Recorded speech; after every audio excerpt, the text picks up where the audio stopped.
Request होती। हा, मला जरा आर्थिक मदत हवी होती। नाही, ऍक्च्युली माझ्याकडे फायनान्सर होता, पण ऐनवेळी त्याने बॅकआउट केलाय। हो, जरा त्याची अडचण होती।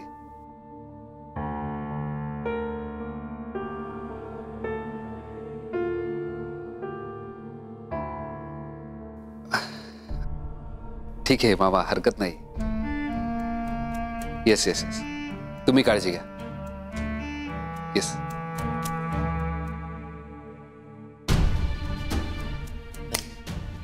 Thank you so much for corporation.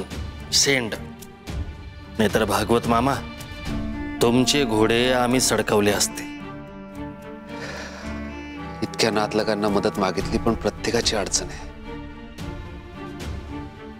कोंडी होऊन बसली माझी।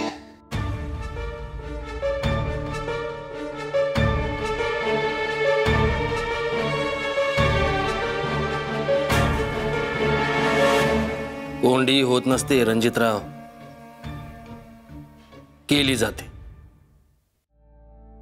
क्या अगर संडे हो या मंडे, रोज खाओ अंडे। अगं अंडी खाल्ली नाहीस तर मोठी कशी होशील तू? एवढं खाल्लं तर मोठी नाही, मोठी होईल।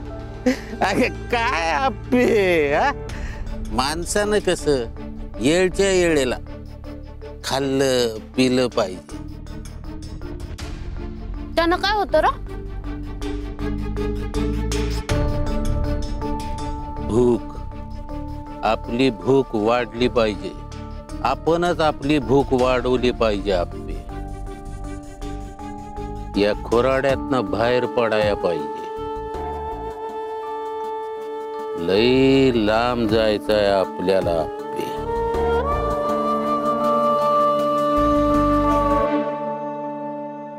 तुला माहितीये मामा, लहानपणापासून मला माझ्यातली एकच गोष्ट अजिबात आवडत नाही, ही गरिबी। शाळेत असताना ना आमची मास्तरने आमच्या सगळ्या पोरींना विचारायची, काय ग पोरींनो, तुम्ही मोठे होऊन कोण होणार? सगळ्या पोरी सांगायच्या, कोण म्हणायची एअर हॉस्टेस, कोण डॉक्टर, कोण इंजिनियर, आर्किटेक्ट, नटी। पण मला तेव्हापासून एकच व्हायचं होतं, श्रीमंत। होशील, होणार की तू। अगं आता काय, तुझ्या हाताला चांगलं सावज घावलंय।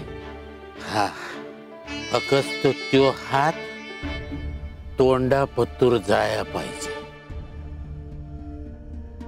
आपे, आपल्याला काय अडचण झाली नाही पाहिजे त्या संजीवनी डाले पाटला सारखी। आपल्या मार्गातला तोच एक अडथळा आहे, म्हणलो होतं की नाही मी?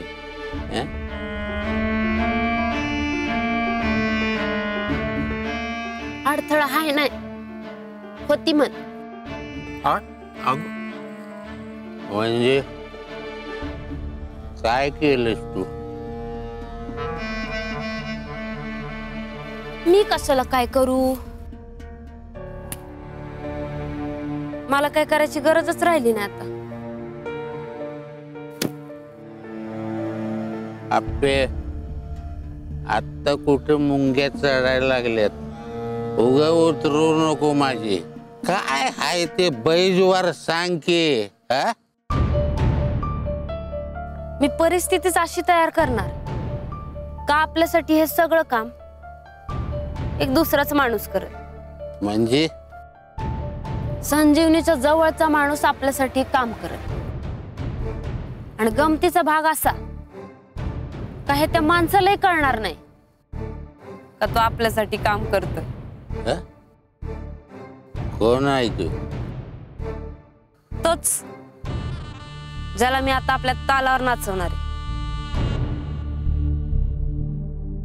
रणजित ढाले पाटील।